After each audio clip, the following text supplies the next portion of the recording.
Hello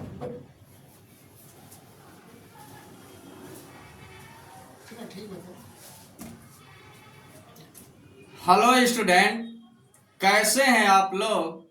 I hope आप सब अच्छे होंगे। Student, success foundation academy physics में आपका स्वागत है।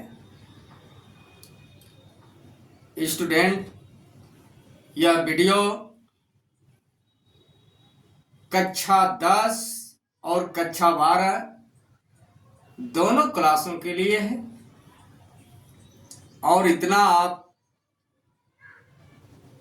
ध्यान दीजिएगा, कभी पथभ्रष्ट मत होइएगा। इस चैनल से पूरा फिजिक्स आपको चैप्टर बाय चैप्टर एक एक पॉइंट पर अध्ययन करते हुए हम लोग आगे बढ़ेंगे। ज्यादा से ज्यादा वीडियो को शेयर करिए, लाइक करिए और कमेंट में अपनी राय जरूर आप लोग दीजिएगा। यह आप लोगों से आशा और उम्मीद लगी हुई है। स्टूडेंट, आज की हम लोगों की हेडिंग है किरण आरेख खींचने के नियम। किरण आरेख खींचने के नियम। इंग्लिश होगा रूल्स फॉर ड्राइंग रे डायग्राम्स। आप ध्यान दीजिए, गोलीय दर्पण में प्रतिबिंब को खींचने का मुख्य रूप से 3 नियम है। कितने नियम है? 3 नियम। और इसमें पहला नंबर पे आप जो है कि याद रखिएगा, ध्यान दीजिएगा। सपोज दैट आप कल्पना करिए कि यह आपका अवतल दर्पण है।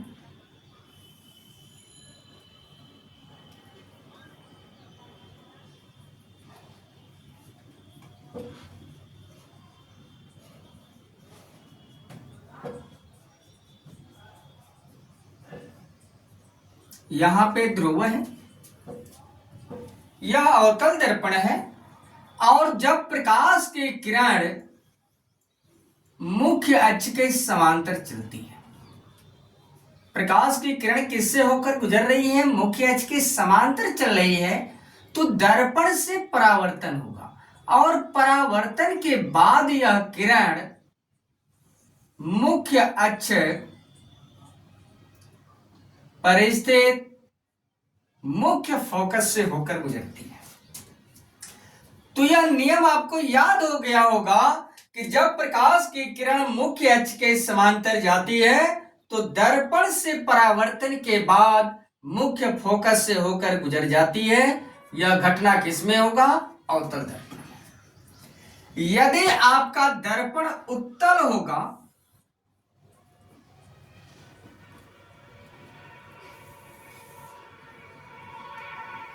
और आप ध्यान दीजिएगा,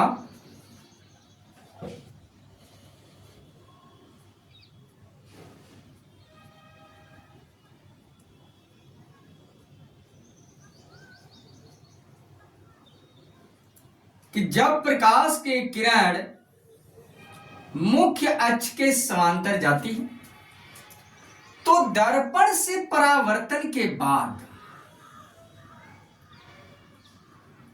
मुख्य फोकस से होकर जाती हुई प्रतीत होती है।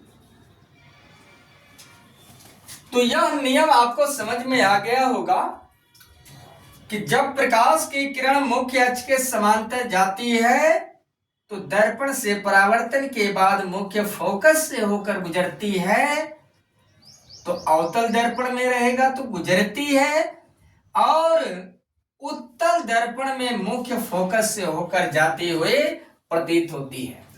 यह समझ में आ गया होगा। लिख लीजिए आप लोग कि जब प्रकाश की किरण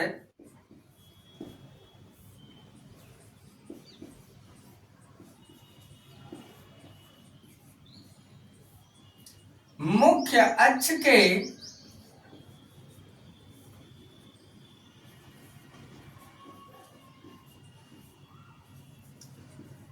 समांतर जाती है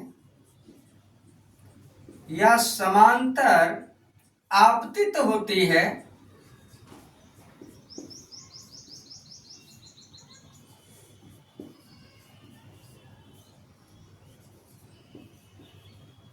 तो दर्पण से परावर्तन के बाद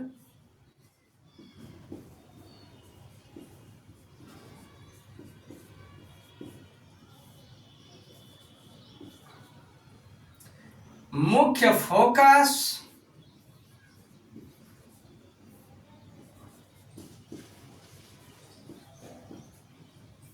से होकर जाती है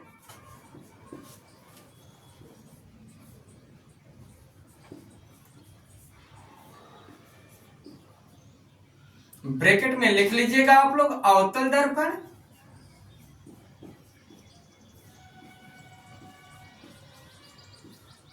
अथवा मुख्य फोकस से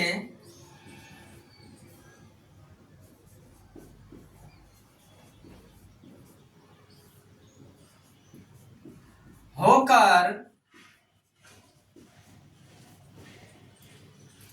जाते हुए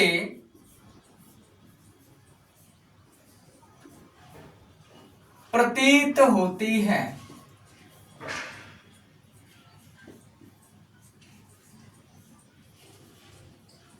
ब्रैकेट में लिख लीजिएगा आप लोग उत्तल दर्पण। तो यह पहला नियम आपको समझ में आ गया होगा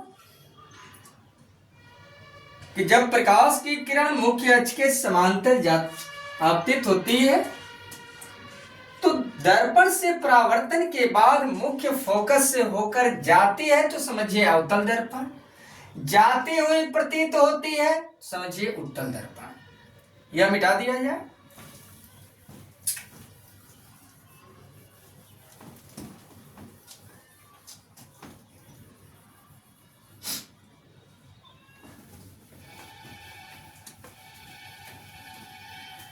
अब दूसरा नियम आप याद रखिए। सपोज दैट आप कल्पना करिए कि यह आपका अवतल दर्पण है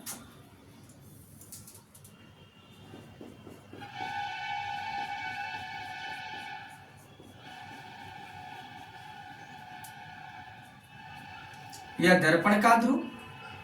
कल्पना करिए कि यह आपका मुख्य फोकस है और जब किरण मुख्य फोकस से होकर गुजरती है या आपतित होती है, जब प्रकाश की किरण मुख्य फोकस से होकर के जाती है या आपतित होती है तो दर्पण से परावर्तन के बाद मुख्य अक्ष के समांतर हो जाती है। अथवा ये तो आपका अवतल दर्पण है, उत्तल दर्पण में आप ध्यान दीजिएगा,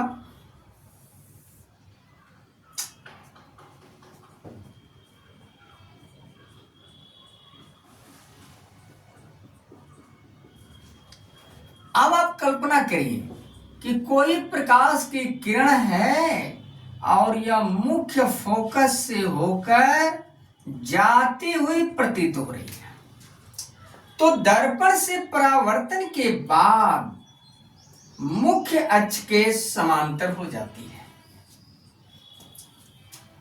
समझ में आ गया होगा कि जब प्रकाश की किरण मुख्य फोकस से होकर के गुजरती है या जाती है तो परावर्तन के बाद मुख्य अक्ष के समांतर हो जाती है। तो आप लिख लीजिए कि जब प्रकाश की किरण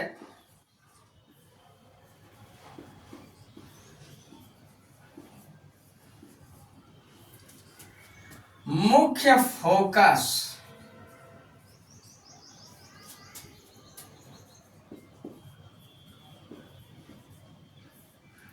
कैपिटल एफ से होकर जाती है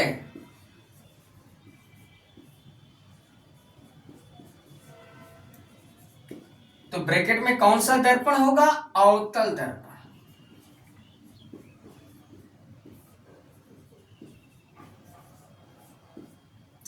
अथवा जाते हुए प्रतीत होती है।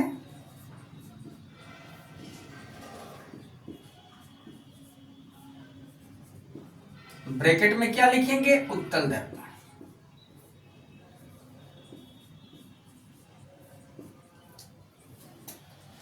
तो दर्पण से परावर्तन के बाद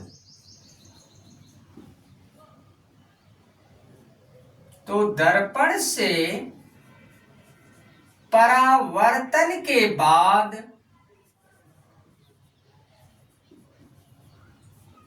मुख्य अक्ष के समांतर हो जाती है।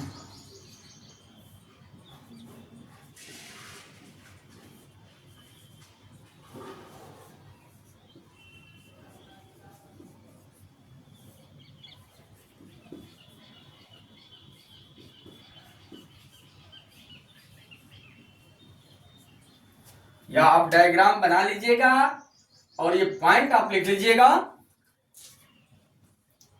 मुझे पूरा विश्वास है कि ये पॉइंट आपको समझ में आ गया होगा कि जब प्रकाश की किरण मुख्य फोकस से होकर गुजरती है अथवा गुजरती हुई प्रतीत होती है तो दर्पण से परावर्तन के बाद मुख्य अक्ष के समांतर हो जाती है। और जब समांतर चलती है मुख्य अक्ष के तो दर्पण से परावर्तन के बाद मुख्य फोकस से होकर गुजरती है। तो ये दोनों पॉइंट आपको समझ में आ गया होगा। मिटा दिया जाए।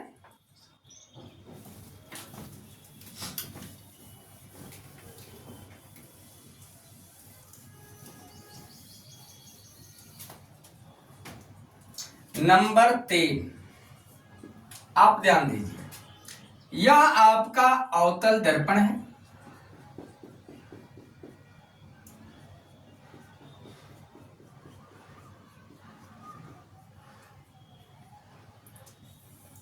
और अवतल दर्पण में आप ध्यान दीजिएगा, यदि कल्पना करिए कि प्रकाश की किरण किससे होकर जा रही है? वक्रता केंद्र से।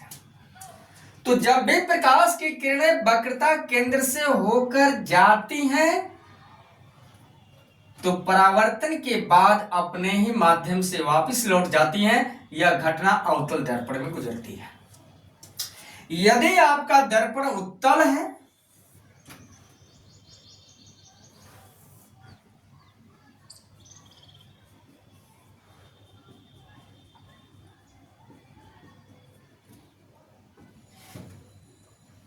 तो आप कल्पना करिए कि यह प्रकाश की किरण उत्तल दर्पण में प्रतीत की घटना होती है। यदि आप कल्पना करिए कि प्रकाश की किरण वक्रता केंद्र से होकर जाती हुई प्रतीत होती है तो दर्पण से परावर्तन के बाद अपने ही मार्ग से वापस लौट आती है। तो तीसरा नियम यह भी आपको समझ में आ गया होगा कि जब प्रकाश की किरण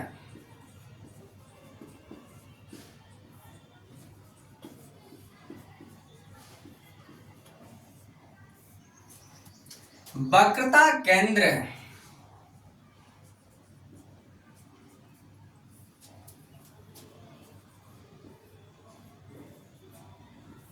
से होकर जाती है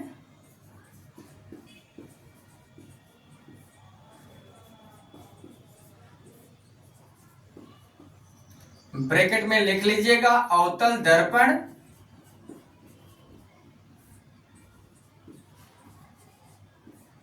अथवा जाते हुए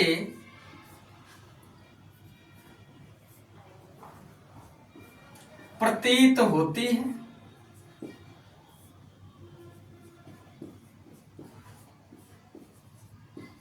ब्रैकेट में लिख लीजिएगा उत्तल दर्पण।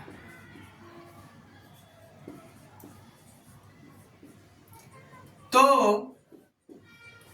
दर्पण से परावर्तन के बाद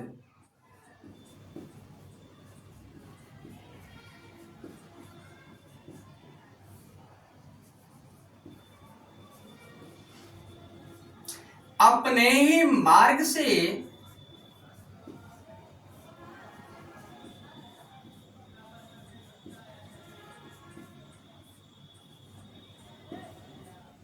वापस लौट जाती है।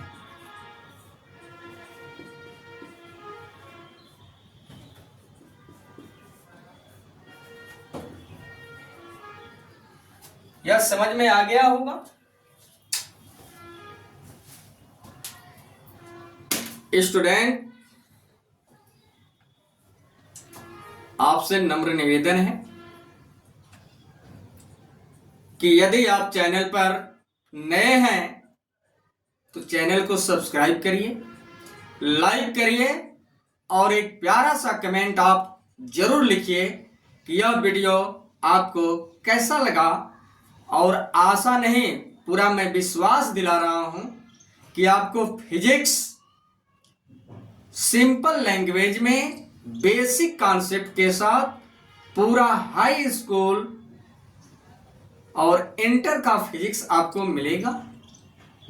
मेरा प्रयास है कि बहुत जल्द आपको हाई स्कूल और इंटर का मैथ भी इस चैनल पर मिलेगा, इसलिए आपका सहयोग बहुत जरूरी है।